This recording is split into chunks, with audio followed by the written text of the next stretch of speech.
Olá, olá, você que está nos vendo a partir de agora, começando mais um encontro.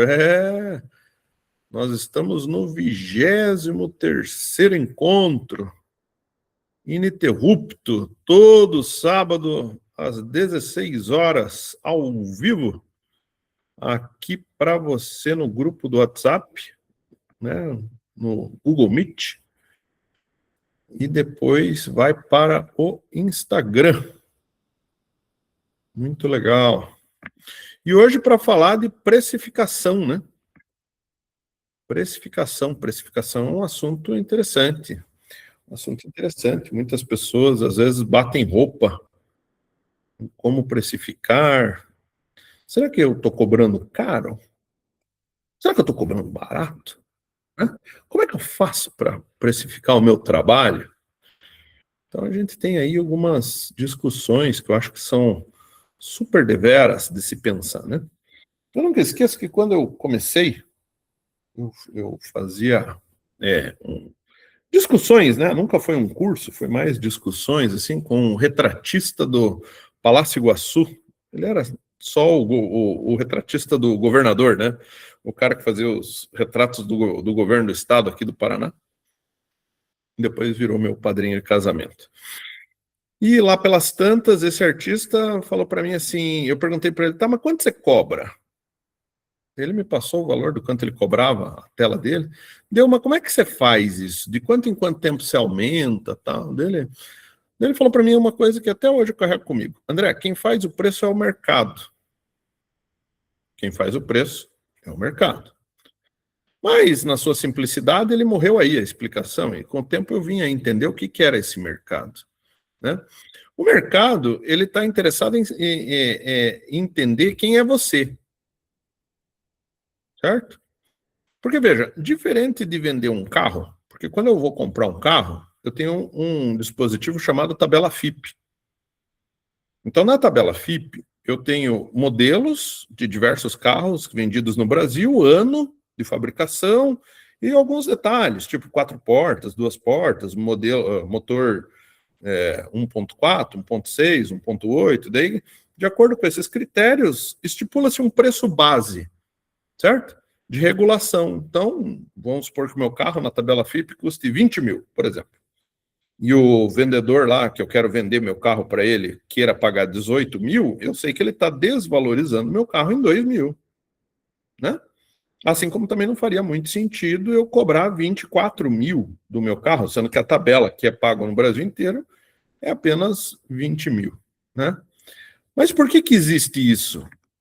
Existe para botar um parâmetro, né? Qual parâmetro? Se eu quiser vender um carro da mesma categoria, eu terei preços iguais, certo? O que vai distinguir um carro do outro daí? Estado de conservação, se ele está mais rodado, menos rodado, né? Se você tem uma batidinha aqui, uma batidinha ali, se tem ar-condicionado, se não tem ar-condicionado, se tem vidro elétrico, se tem trava elétrica, tá?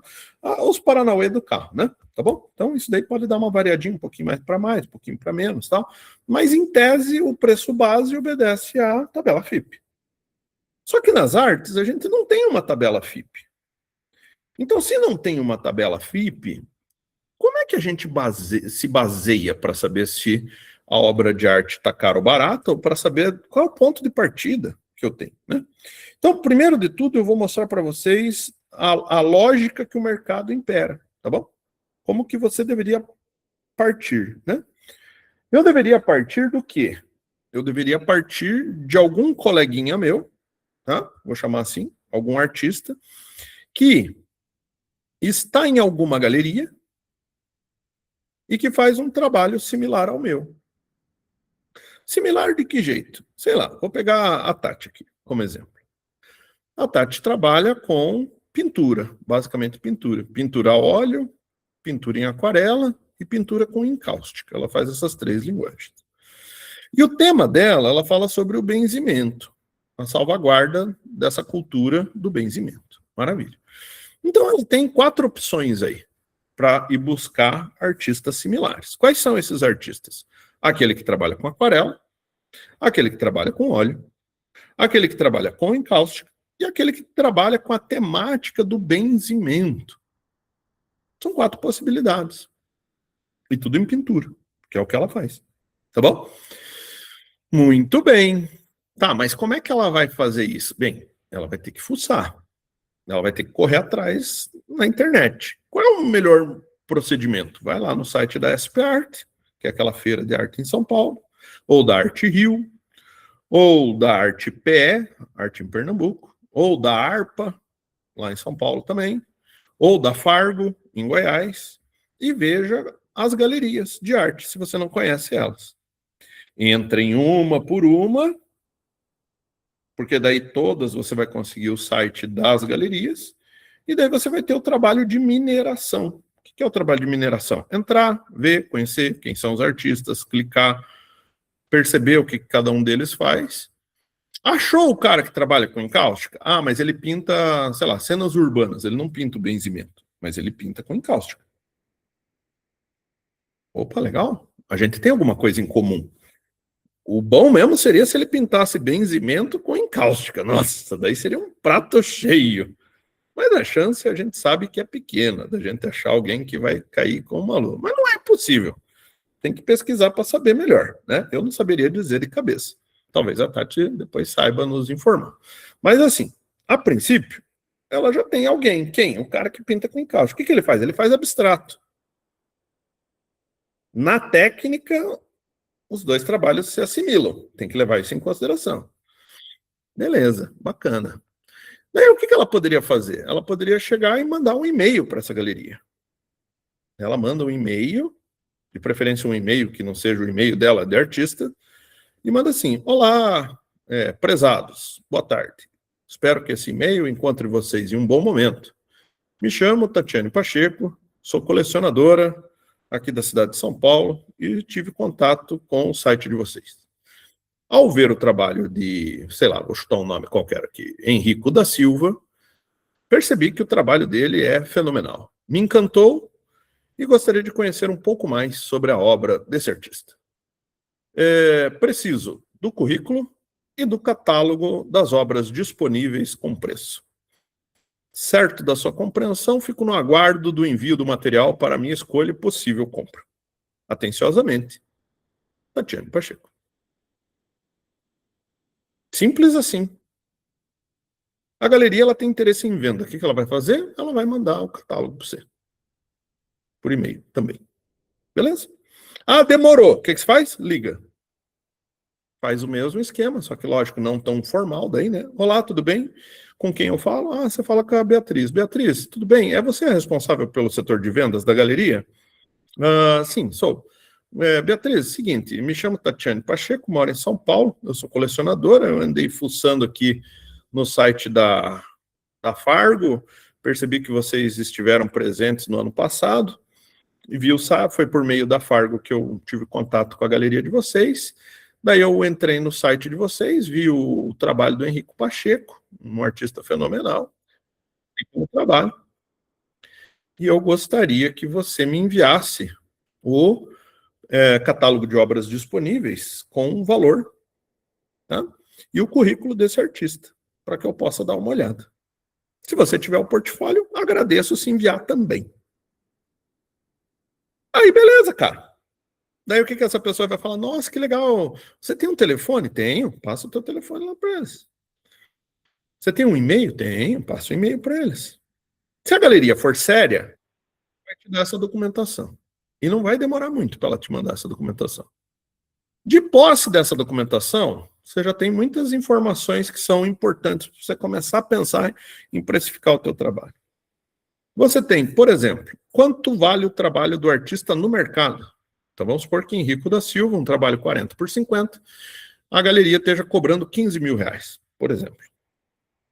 Se a galeria está cobrando 15 mil reais, Henrico está vendo 7.500, na maioria das vezes.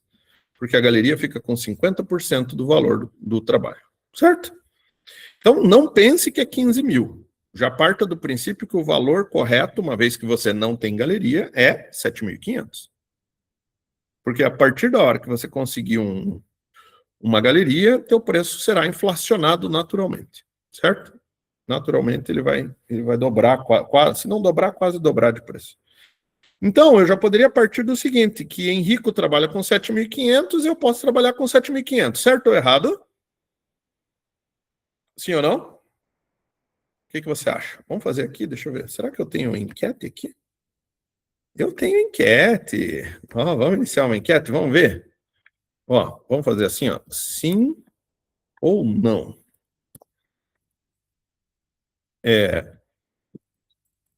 Meu trabalho vale a mesma coisa?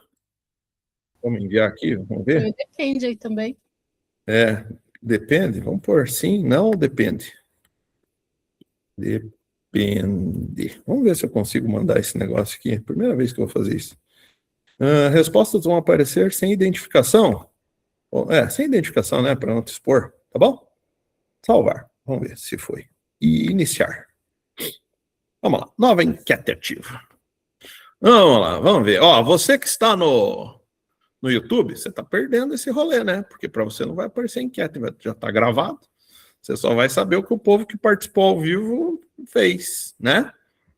Venha para cá, tá? Venha para cá. Eu vou pôr no link aqui o grupo, beleza? Do WhatsApp. Daí você clica e vem fazer parte da nossa comunidade. E traga já mais os seus amigos, tá? Cadê a enquete que eu não vi? Tá lá em cima. É lá em cima, né, Tati? Que tá aparecendo para vocês, né? Para mim aparece um gráfico em cima, assim. Nath, se você tiver no computador, na parte do lado direito em cima, na aparece. parte direita em cima, é isso que Agora, aparece para mim. no celular, eu não sei te dizer, porque depende do modelo do aparelho. Eu estou no computador, para mim aparece exatamente como a Tati falou, no canto superior, na parte direita. Aparece uma canetinha com uma estrela. Uma canetinha com uma estrela no celular? Do Jane. A canetinha azul ali, né? Isso. Olha só. Tô vendo. Achou? Sim, obrigado. Muito bom, Natália. Prega e chumbo lá. Vamos esperar a Natália votar e daí a gente já... Ai, que legal, temos enquete, que coisa divertida. Viu? A brincadeira ficou melhor. Muito bem. Vote, ó. 4, 8, 9. Estamos em 17. Tem uma renca de gente que nem votou, hein? Seus caras de pudinha frito. Vamos lá, votem. Votem, daí a gente já muda aqui tudo. Dou-lhe uma, dou-lhe duas. Você achou a enquete lá? Vote lá, ó, mais uma. Já temos 10 votos. Temos 18 na sala. Falta 8. Vamos, quem dá mais? Vote, quem dá mais? Vamos. Vote lá. E você que está no YouTube está vendo, porra, esse cara só está enrolando. Não, vou contar para você, fique tranquilo. Nos acompanhe. Vamos lá? Muito bem. Não vamos fazer nenhum mistério, né? Mostrar o resultado para todos. Vamos mostrar o resultado. Chablau. Apareceu para você algum resultado aí? Não sei. Apareceu? Apareceu. Ai, que legal. 11 votos. Dos 11 votos, eu tenho sim. 1, 4 não... E 6 depende, tá? E qual é a resposta, então? Se o artista que tem um trabalho que é em encáustico, igual o da Tati, a Tati também tem encáustico, 40 por 50. Os dois, 40 por 50. O trabalho dela pode ter o mesmo valor dos 7.500? Depende. Mas depende do quê? Ó, parabéns, então, aí os 7, ó, estão votando, né? Agora aquela galera vai começar a disparar o dedo ali, ó, depende, o professor falou... Isso que eu ia falar, o pessoal do não já pulou tudo pro depende, já. Meu danado, tô de olho em você. Mas é assim, ó, depende, porque depende, né? Ela não pode já colocar 7.500 logo de cara sem pensar em algumas coisas antes, né? Que coisas são essas? As perguntas que ela deve fazer. A trajetória de carreira do Henrico é igual à minha? Se a resposta for não, então ela não pode fazer o mesmo preço que o do Henrico. Ok? Não dá. Deixa eu tirar o X aqui, beleza? Não dá para fazer. Tá, mas o que é uma trajetória de carreira igual? Bem, o Henrico, a gente descobre que ele é formado em artes. E a Tati? Ah, Tati, não. Mas isso é um impeditivo? Não necessariamente. Eu poderia não ser formado em artes e ter uma trajetória de carreira muito similar à do Henrico e o meu preço poderia ser igual ao dele. Então, formação acadêmica, graduação, não necessariamente seria o diferencial entre os dois. Agora, Henrico, eu descubro que Henrico participou de várias mostras coletivas. E daí eu descubro que a Tati ainda não tem nenhuma exposição coletiva. Então, isso já é um ponto negativo para ela. Daí eu descubro que o Henrico, ele não só tem mostras individuais, né, exposições individuais, como, além disso, as exposições individuais que ele tem são em espaços muito consagrados dentro do circuito artístico. Por exemplo, em grandes museus, museus de grande prestígio. Como assim eu sei que o museu é um de grande prestígio? É simples. Ele está localizado numa grande capital do país. Ele tem um acervo consideravelmente relevante para a história da arte contemporânea? Se ele tiver, ele é um museu de prestígio. Eu sempre gosto de comparar com Porto Belo, que é lá onde minha mãe mora, meus pais. Eles têm um museu lá que o máximo que eles têm é uma ossada de baleia. Então, tipo, pode ser importante para a região local ali, que é tudo de caiçara e tal, mas não morreu aí. Não tem nenhuma pintura de um grande artista catarinense, não tem nada. Não, é um museu pequeno. Mas é legal expor ali? Para quem mora ali, poderia ser um bom começo. Mas logo depois você tem que sair dali e buscar coisas maiores. Então, assim, se eu vejo que o currículo do Henrico é muito diferente do meu, eu tenho que automaticamente ver o quanto que eu vou querer me desvalorizar diante de Henrico. Por exemplo, eu vejo que Henrico, todo ano, ele expõe em 10 lugares diferentes de forma coletiva.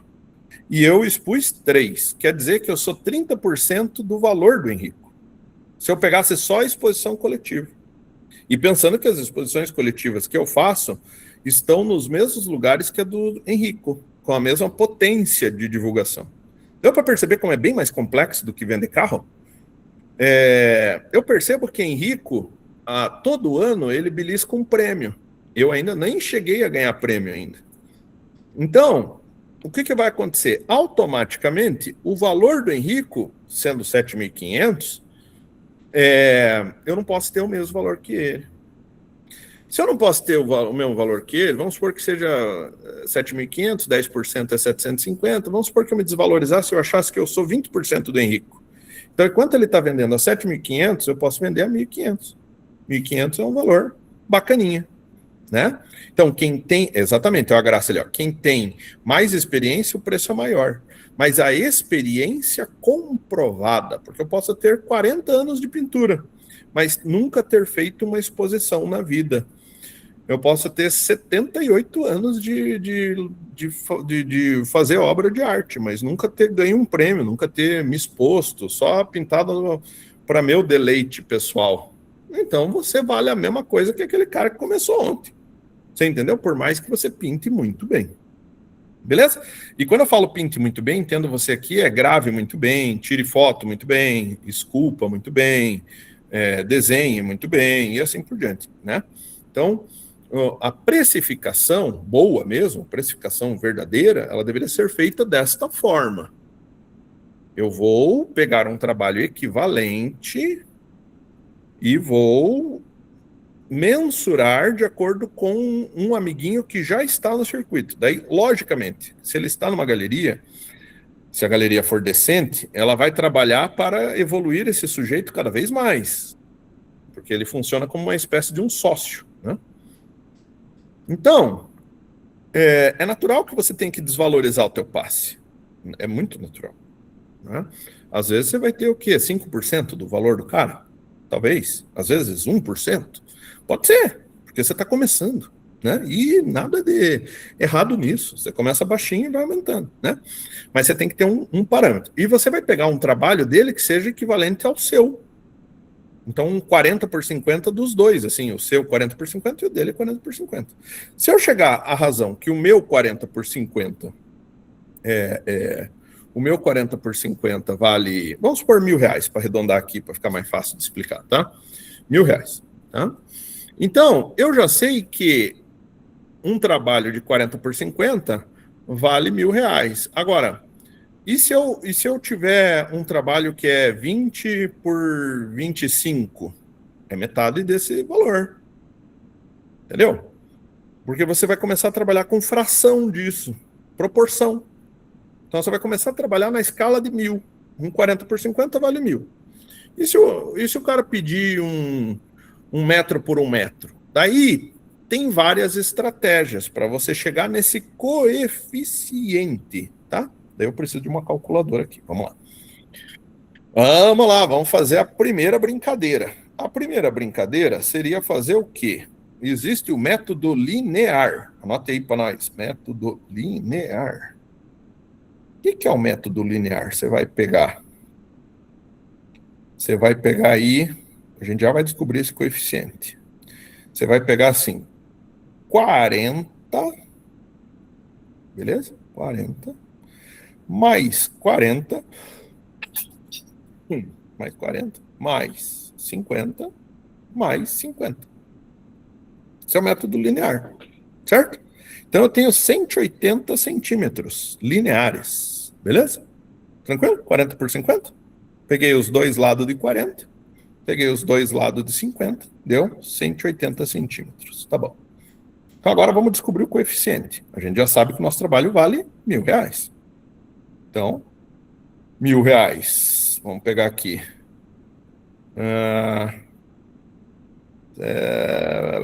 Deixa eu só ver se bate a conta. Que o linear, eu nunca faço pelo linear, eu sempre me bato aqui no linear, mas vamos lá. O linear eu vou pegar R$1.000 divididos por 180. Eu vou ter um coeficiente de 5,5. Beleza? Vamos ver se a conta bate? Vamos ver se a conta bate. Agora vamos fazer a prova real disso. Se eu pegar um 60 por 50. Então eu teria que fazer o quê? 120, que é a soma dos dois lados de 60, mais o 100, que é os dois lados de 50 centímetros, dá um total de 260 centímetros lineares, vezes 5,5, 1.430.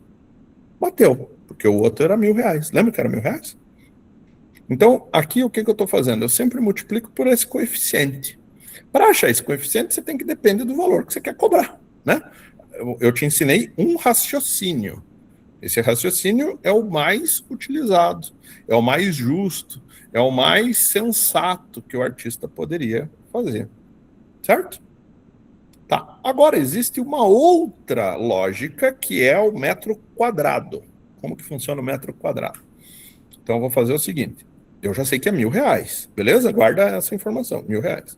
Então eu pego 40 vezes 50, dá 2.000 centímetros quadrados. Beleza? 2.000 centímetros. 40 por 50. Então agora eu pego R$1.000 e divido por 2.000. Então eu tenho 0,5. Você vai ver que vai dar resultado diferente. Você vai olhar e vai falar assim para mim, puxa, mas peraí. Na hora que eu transformo isso pro 60 por 50, não dá o mesmo valor que da outra vez? Não dá. Então ele vai variar. Tá? Então eu tenho 0,5. Vamos fazer... 60... Alguém gravou quanto que eu falei que deu 60 por 50 no metro linear? Você gravou, Tati? 60 por 50 não, eu gravei 40 por 50. Tá, então vamos repetir aquele do... Ó, o 60... Ó, 60 por 50 vezes 5,5 no metro linear, né? Certo? Então, 60 por 50, o que eu tenho aqui? Eu tenho 120 mais 100. Tá, 220. 220 vezes 5,5. Errei? Dá 1.210. Certo? 1.210. Então, anota aí para mim, Tati. 1.210 é o quanto a pessoa receberia por um quadro 60 por 50 no metro linear. Beleza? No metro linear. Agora a gente vai fazer a mesma conta, porque a gente já sabe que é 0,5 no metro quadrado. Tá? Então vamos lá. 60 vezes 50 dá 3.000 centímetros quadrados. Vezes 0,5 dá 1.500. Então você veja que se você optar pelo metro quadrado, dá mais caro, você recebe mais dinheiro. Se você fizer no metro linear, você recebe menos dinheiro. Só que isso depende do tamanho do quadro. Você vai ver que se eu for fazer essa conta depois com quadros menores, às vezes você vai receber menos dinheiro. Ele muda. Pelo tempo, pelo o quanto você tem de trabalho por fazer um quadro menor. Então, geralmente o mercado adota a primeira opção. Ele trabalha muito com o metro linear. Então, o metro linear, o que você faz? Você pega o perímetro do quadro, ou da obra plana, né? As laterais dela, divide pelo aquele valor que você quer ganhar, pelo aquele trabalho, e você vai ter um coeficiente. Esse coeficiente é o que você vai usar para toda a vida, enquanto aquela tabela valer aquele montante que você quer ganhar. No metro quadrado, não. Você pega a altura vezes largura, vezes o coeficiente que você quer trabalhar. Beleza? Então dá diferença. Tá? A partir disso, o que você tem que fazer? Você tem que montar uma tabela. Tá? Essa tabela tem que ser uns tamanhos meio padrão, assim. 40 por 50, 60 por 50, 60 por 80. Vai fazendo, já deixa pronto. Umas tabelas assim, tá? O ideal é que na composição desse valor você tenha pensado em tudo. O que eu estou falando pensar em tudo? Eu estou pensando aqui em imposto, eu estou pensando aqui em luz, eu estou pensando aqui em água, eu estou pensando aqui em alimentação. Vamos supor que você tenha que se deslocar do seu lugar para ir fazer um ateliê em algum lugar, né? Estou pensando em tudo isso. Então, existe uma coisa chamada, em administração, custo fixo. Existe um custo fixo e o custo variável. O que é custo variável? Custo variável depende da demanda. Então, por exemplo, assim, tinta. Tinta é variável. Por que ela é variável? Porque quanto mais eu fizer, mais custo eu tenho com tinta. Quanto menos eu fizer, menos custo eu tenho com tinta. Com pincel, que ele vai se desgastar, com tela, isso é variável. Agora, por exemplo, conta de água e luz, isso é custo fixo. A empresa vai cobrar a mesma coisa de você, se você tiver lá ou não tiver, né? Lógico, se tiver mais aceso por mais tempo, ela vai cobrar mais também, mas assim, em tese você tem uma conta que é mais ou menos padrão, né? Então, a pergunta que você deveria fazer é o seguinte: eu trabalhando deste jeito, eu cubro meus custos fixos? Então vamos agora repensar nosso cálculo. Agora é uma outra, apaga tudo que eu te falei até aqui, tá? Do amiguinho, da galeria e tal. Vamos fazer um outro raciocínio. É uma forma de você pensar a precificação um pouco mais ingênua, mas também funciona, tá? Também, a Tati falou, depende da técnica utilizada, com certeza, né? Por exemplo, se eu tenho um óleo, ele é um pouco mais tradicional, mais valorizado pelo mercado do que a tinta acrílica. Ele é mais valorizado do que a aquarela. Ele é mais valorizado, muito mais valorizado que o guache, né? Mas tudo é muito relativo. Em arte contemporânea é mais relativo do que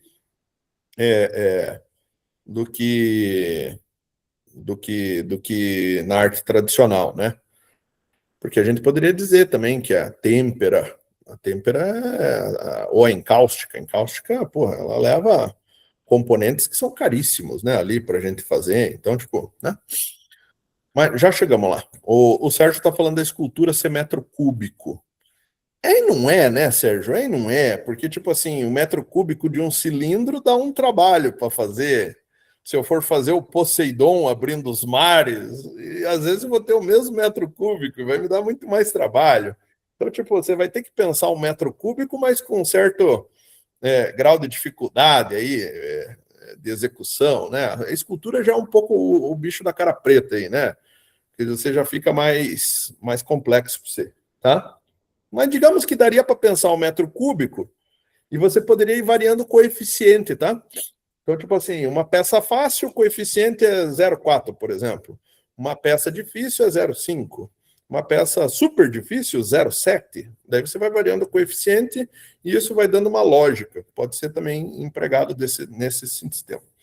Agora, uma forma uma forma um pouquinho mais ingênua é o sujeito pensar o seguinte. É ele pensar assim, eu tenho uma família, tá? Ou eu moro sozinho. Vou pensar eu moro sozinho, tá bom? Eu moro sozinho. E para eu me manter, eu gasto, vamos supor, R$ 4.000 por mês. Vamos supor. Entre aluguel, transporte, comida, mantimento, farmácia, roupa, estudo, 4.000. Tá bom? Vamos supor. E eu faço uma obra só por mês. Qual é o valor dessa obra? Sentiu? Tem que ser 4.000. Tem que ser 4.000, senão você não se banca. Só que daí você percebeu como você está defasado aí ou não? Você percebeu como você tem um gargalo, uma coisa esquisita? Porque, tipo, se naquele primeiro método a gente chegou à conclusão que perante o mercado o teu trabalho não poderia passar de R$ 1.000, como é que agora ele vai valer 4.000? Daí, de repente, do nada, você descobre que não está vendendo.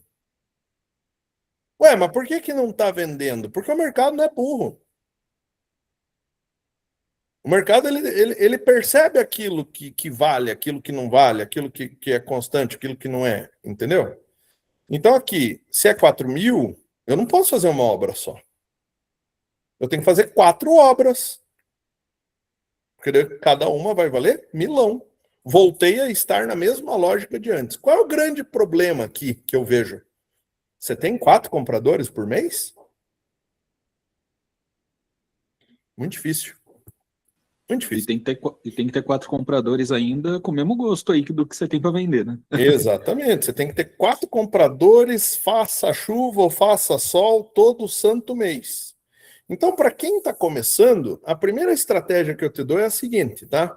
Primeira dica que eu te dou. Baixe seu custo fixo. Viva, eu sei que é difícil falar isso para a pessoa, porque cada um sabe onde o calo aperta. Por exemplo, vamos supor que a pessoa venha de um berço mais ou menos de ouro, está acostumado com uma vida mais cheia de conforto e tal e coisa, né? Então eu sei que é difícil, né? É difícil porque é a mesma coisa que eu chegar para você e falar assim, você está acostumado a comer só do bom e do melhor, como a bolacha seca e água quente.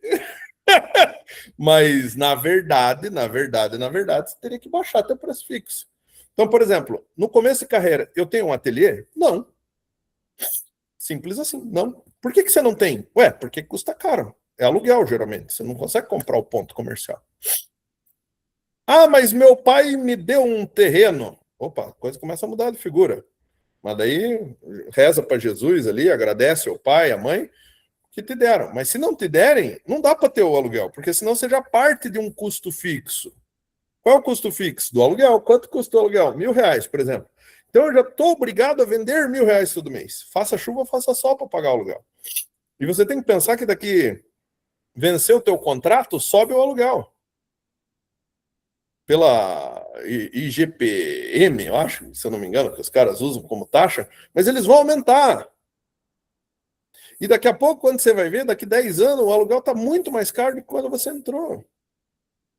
Então, você tem cliente? Tenho. Tem um cliente suficiente que vende toda hora? Então você pode se dar o luxo de ter um ateliê. Quando que é o momento de ter um ateliê? Quando você está numa média carreira. É natural. Quando o artista cresce, é natural ele parar de pintar na sua casa. Por que é natural ele parar de pintar na sua casa? Porque ele migrou de estágio. Fica esquisito você chamar o curador para ir na sua casa. É muito mais elegante você chamar o curador para ir no seu ateliê. O colecionador, é difícil. Ele vai ver lá tuas cuecas no varal, entendeu? Vai ver lá... Não é legal. Mistura, fica muito íntimo, entendeu? Só que assim, como é que você vai fazer no início? No início não dá para fazer. Vai fazer o quê? Você tem que pintar na garagem de casa. Tem que pintar num quarto. Tem que pintar na sala. Tem que pintar na lavanderia. Exatamente, ó, fora que a demanda por espaço passa a ser muito maior, exato. Você vai crescendo, as telas vão crescendo, os projetos vão crescendo. cara, fica muito difícil. Fica muito difícil você coordenar isso dentro da sua casa. Mas daí, eu também entendo que é um prêmio. Como um prêmio? Um prêmio por você ser um artista de destaque, um artista que já está crescendo e tal.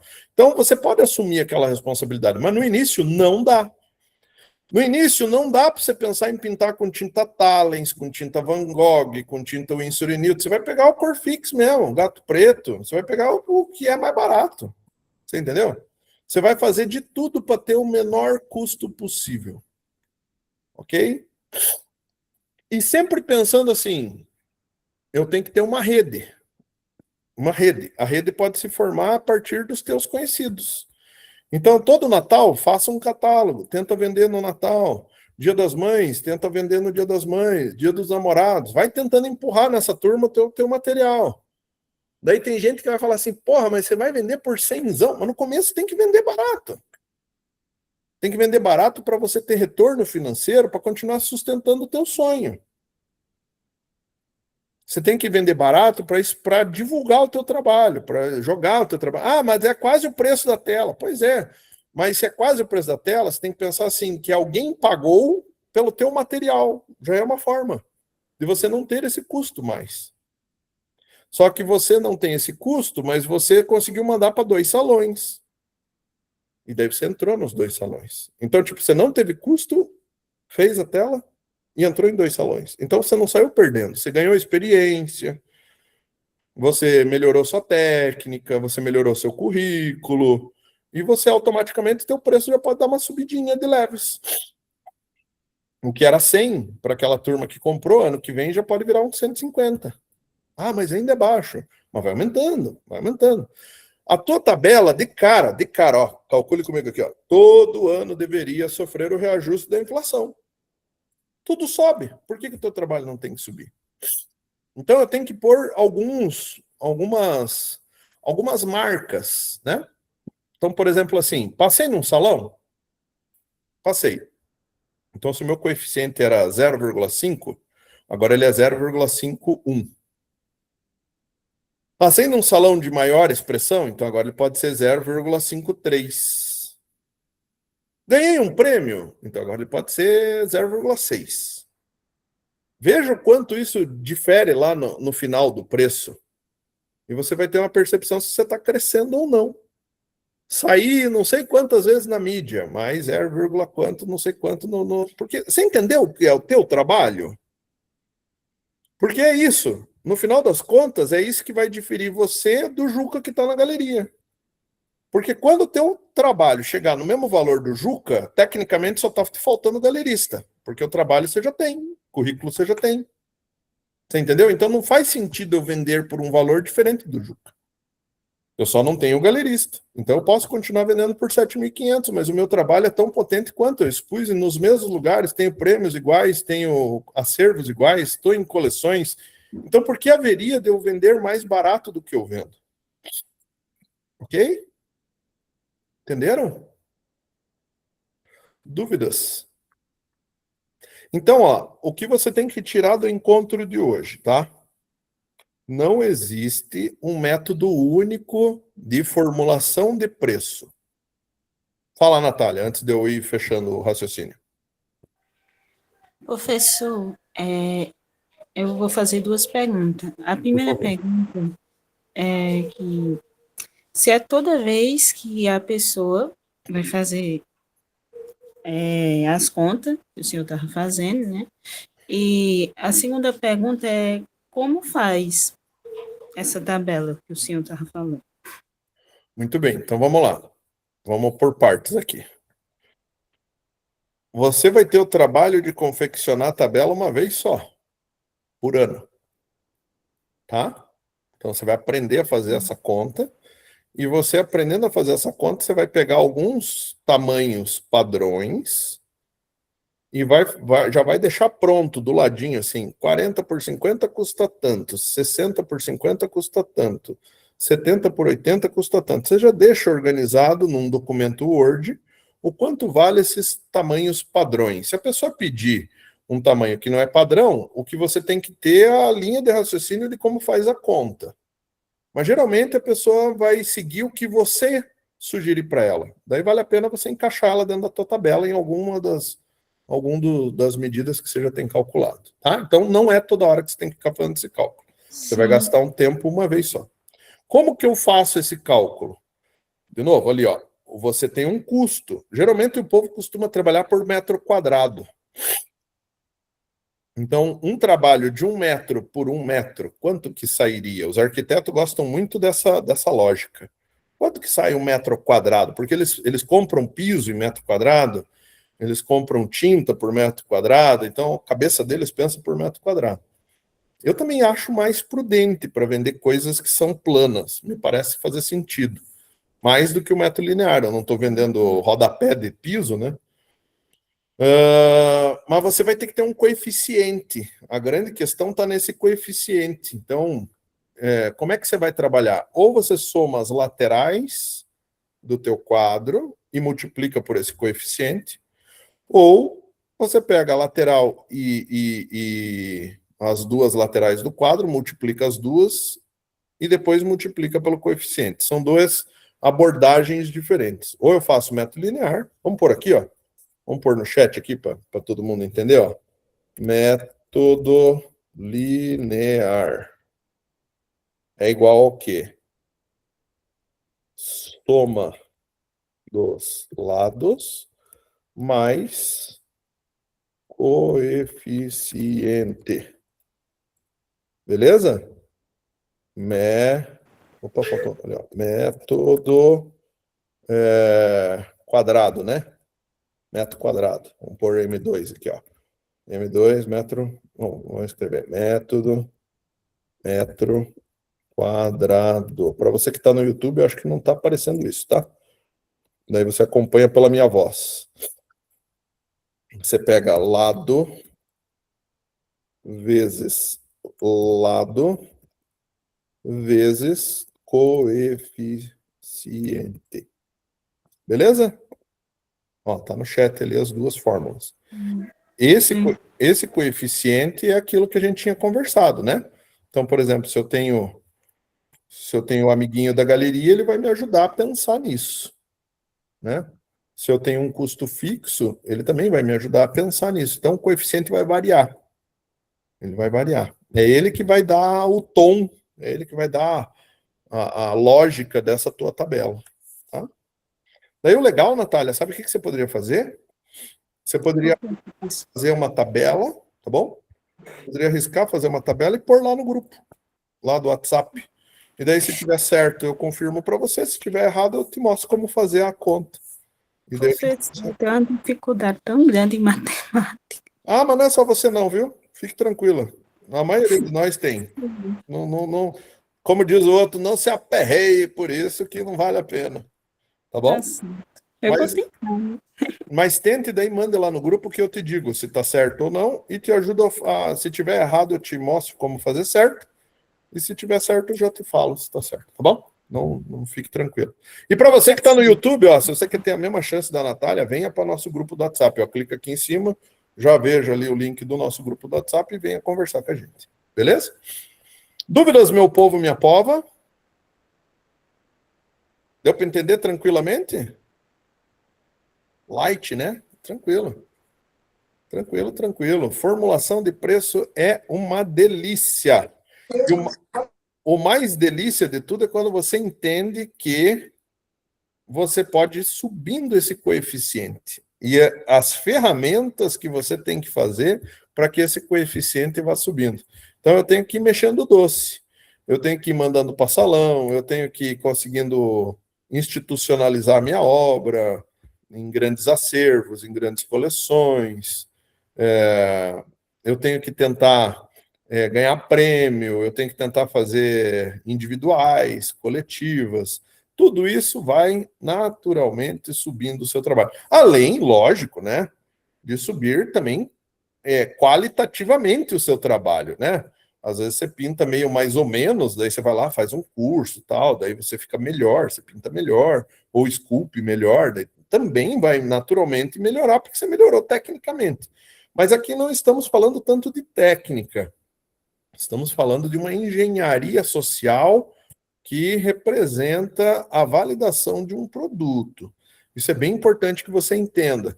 A arte contemporânea, ela não está na habilidade que você tem. Enquanto você não tirar esse chip da sua cabeça, você não consegue startar muita coisa. Você vai, enquanto a pessoa tiver na cabeça assim, eu preciso fazer um copo de leite bonito, eu tenho que saber fazer um degradê lindo. Você vai continuar patinando, porque o grande lance não está aí, né? É um dos critérios, mas não é o único.